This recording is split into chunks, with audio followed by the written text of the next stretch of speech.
Hi and welcome to RCKicks. On today's show, just a quick one for you. I've been tinkering with my Cougar Classic off camera and I've pretty much finished it. So I thought now would be a good time to go through all the upgrades and take it for a bit of a blast. So let's dive into it. I'll show you what I've done to it since I built it on the show.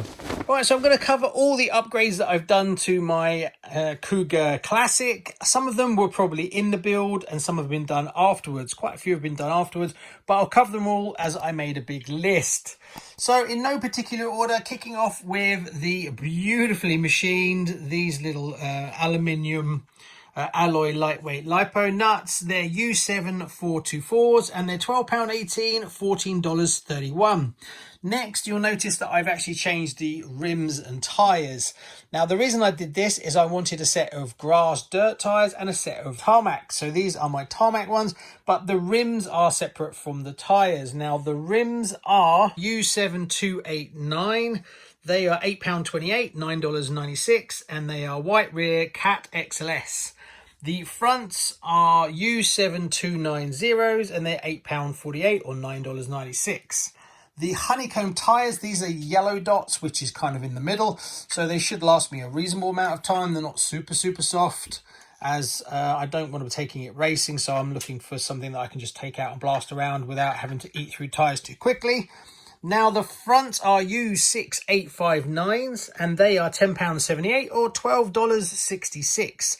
Do love this pattern, I must admit. And the rears are U6 863s and they are £11.28. Top mounts for the lipo tray, these are actually from a Schumacher XLS. The only difference between these and the standard one is there's a bar that goes across the top. Now these are obviously carbon. There's a long story why I had another set, but they fit on here, so I'm just going to use them on here. They don't actually make a Cougar carbon one, which has the extra bar. I'm sure they will at some point, but this works perfectly fine for me as well, so I just fitted them being that I had them. The Schumacher Pro transmission, I fitted that. That's probably the biggest upgrade on here. I still need to set up the slipper and make sure everything's okay, but we'll do that today. Now that is U7 600. And that's £52.24 or $61.37. So a reasonable investment. The carbon towers, the rear carbon tower that you see there, that is U8302, £14.69 or $17.26.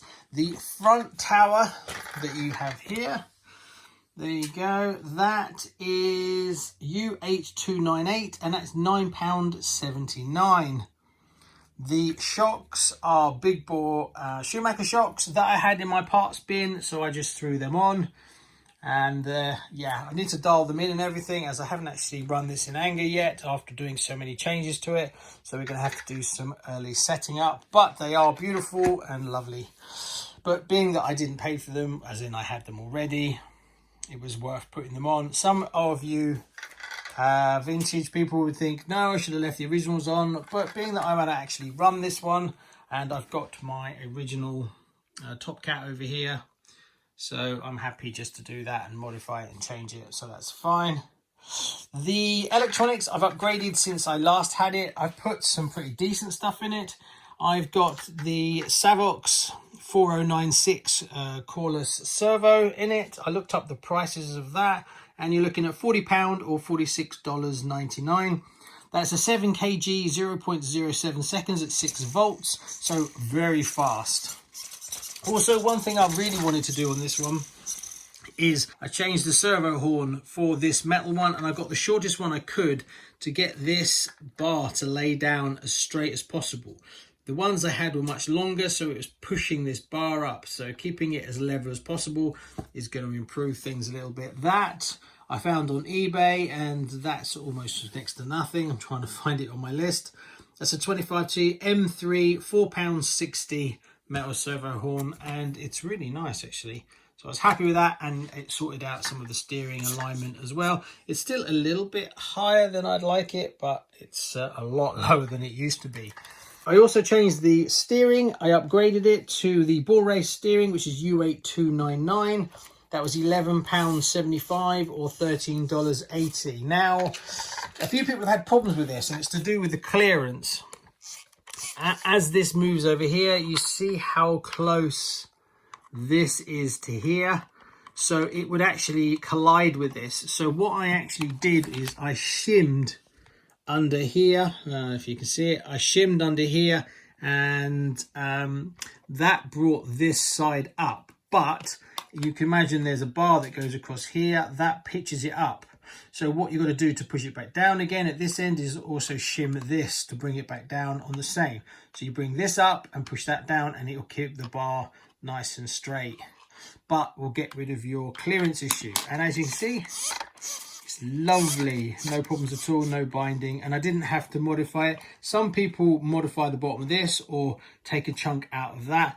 But by shimming this up and then shimming it back down over there, it's fine. I changed the motor. This has now got an Easy Run brushless motor combo that I picked up. Now this is a Max 10 ESC and a 5400 kV 3652 motor combo. This should be ample, and this is partly why I actually upped the transmission to the Pro transmission. I've changed the receiver as well to my best that I've got, which is the FlySky Noble, and then I've got the receiver that goes with it. This is the FGER4. There is a better one that I'd like to put in this, which is the one that doesn't have the antenna, and it's a little bit smaller. But I had this one, and this is a bit overkill as I don't need that many channels, but it fits. There's lots of room in this as well. Oh, the front, I put a front weight in it. This is an aftermarket someone made, but I added a little bit more as well because I'm running so much power. All it wants to do is start to pull wheelies, so I need to dial in the actual slipper clutch as well. But we'll do that a bit later on, like I said. That pretty much covers it all, really. So let's take it out, and we might have to dial in a few bits and pieces, but it should go like a scalded cat.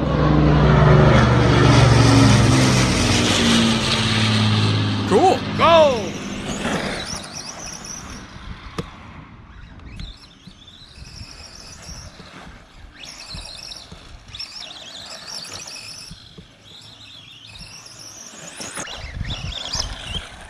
Come on.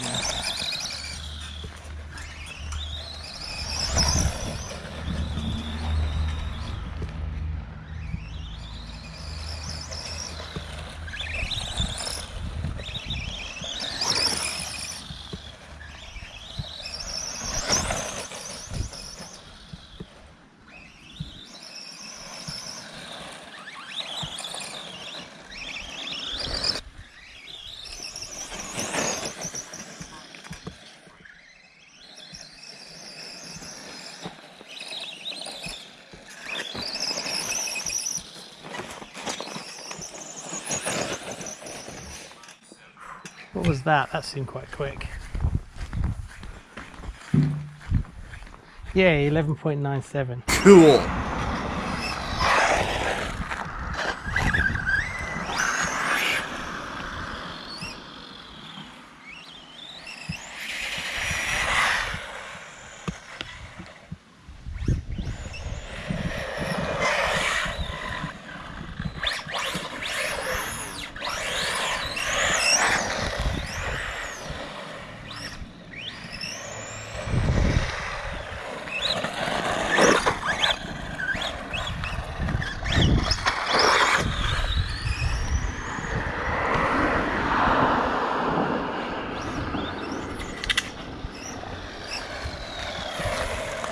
So the upgraded Schumacher Cougar did it in 11.97. I just put a plus on it because I don't really have much room to put modified or whatever.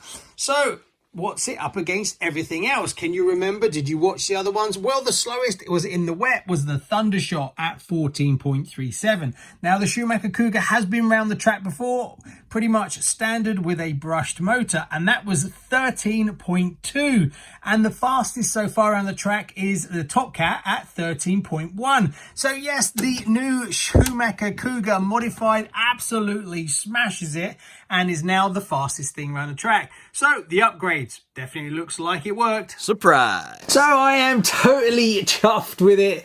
Brilliant. What a time. Very surprised. Now I've got a little update for the Ultimate XLS build, but I'll talk about that in a second. So the modifications obviously have worked. Yes, the extra power, but I seem to have got the slipper just right. It's not pulling the nose up too much. It's just starting to lift it and you can hear it slip on the tarmac. But when I put it on the bug rad track, it was dialed in lovely. So it really could control that kind of power without just lifting the nose completely. Now, it's not perfect. There's still some more dialing in to do. The suspension mainly, but really well poised and quite easy to drive. I must admit, it's a very tight little twisty track, and with that much power, the servo, brilliant, because it could give me loads of speed, which is what you want to get around the corners. I think I could even improve on that time, believe it or not. Anyway, the XLS. Well, some small updates for you. The paints are on order, but the rear anti-roll bar has arrived and I've soldered it up, so I've fitted that, as well as I've done the front one, so the chassis is pretty much there. I'm still umming and ahhing about what motor to put into it. I honestly don't know. We'll have to see, but obviously this is not going to be a runner. I'm going to change the front tyres, and I need to get a servo. Now, the servo that I'd really like to put in it would be a reef. The aluminium really suits this, but for something that's not going to be driven, also I don't need that kind of power, so I need to find a servo that's kind of in brushed metal. I did see there's a Savox one, but again, you know, you're spending £40 on a servo that's never going to get used is very wasteful. But I do love this color combination of black and sort of aluminium, and I'm probably going to try and keep it so, even though it doesn't make much sense. I'll probably end up putting that servo in. Well, there you go. Thanks so much. Please like and subscribe, and if you'd like to see more from RCKicks, don't forget to hit that bell notification so you don't miss anything. See you on the next one. Bye bye.